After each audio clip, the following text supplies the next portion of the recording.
Mathieu Girard, I'm senior producer on R.U.S.E, and I'm very excited to have you beta test the game. The dev team has worked very hard to bring you an excellent strategy game, one that we believe will be a true revolution in the strategy genre. But enough talking, let's check out the game.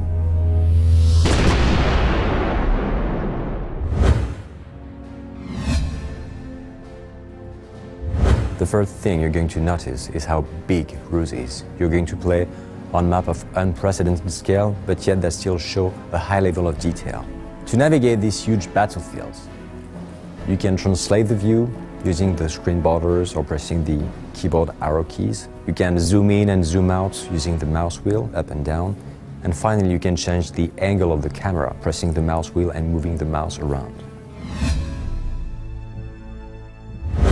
We give you the tools that any general needs to lead massive armies. A simple click on the top left game icon is going to open the production menu, giving you access to a wide range of choices. The third thing you need to do is to capture supply dumps, the yellow buildings scattered around the map. First, click on the supply depot in the production menu under the bulldozer graphic, and then click again on a nearby supply dump to validate the construction of the depot. For the construction of this or any other building in the game, a supply truck is sent to build the structure. Once it is built, supply trucks are going to move from the depot to your base, giving you credits, allowing you to build more units or structures.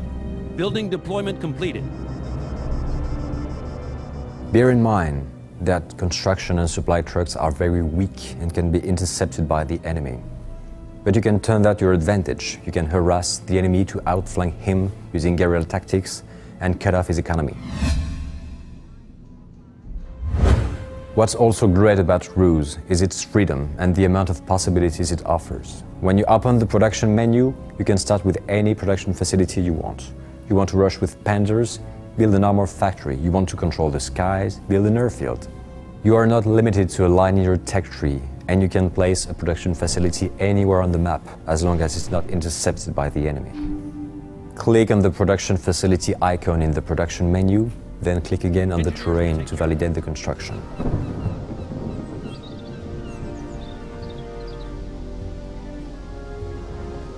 Once it is built, click on the units you want to produce, validate again on the terrain to send the order. Unit production in progress.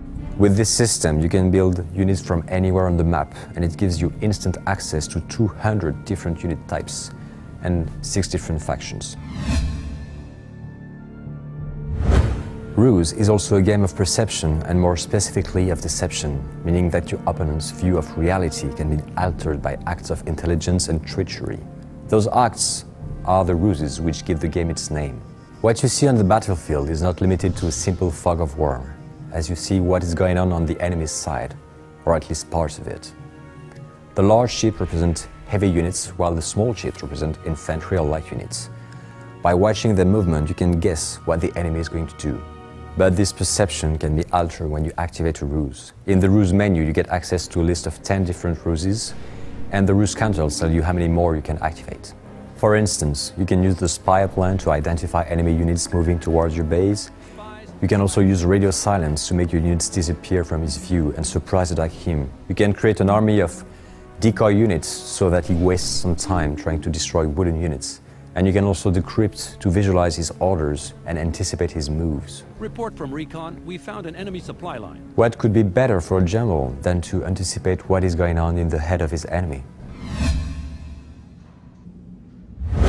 The last element I want to tell you about is the combat, as there will be plenty of it while you play.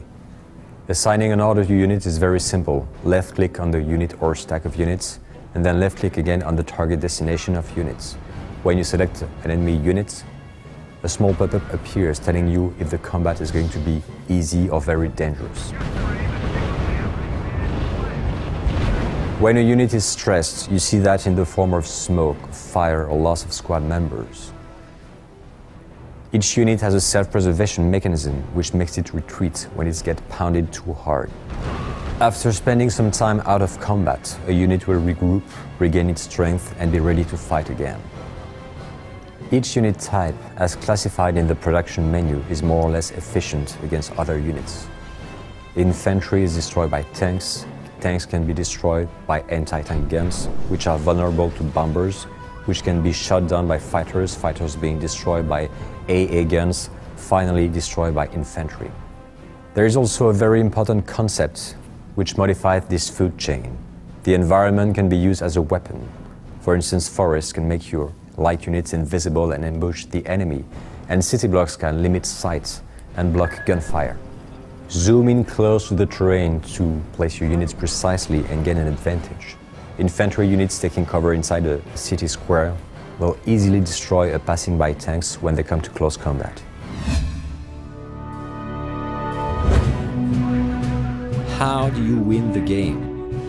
At the end of the time limit, the player with the highest score wins the match. You gain score by destroying enemy units. The more valuable the enemy unit, the more score you get. You can always compare your score to the score of your opponents, so that you may change the outcome of the battle. Unit reports heavy fire. I hope you have fun with the beta, and keep in mind that the content will evolve with new maps and factions as the beta advances. Your feedback is critical to make this the best game possible. Thank you for your attention.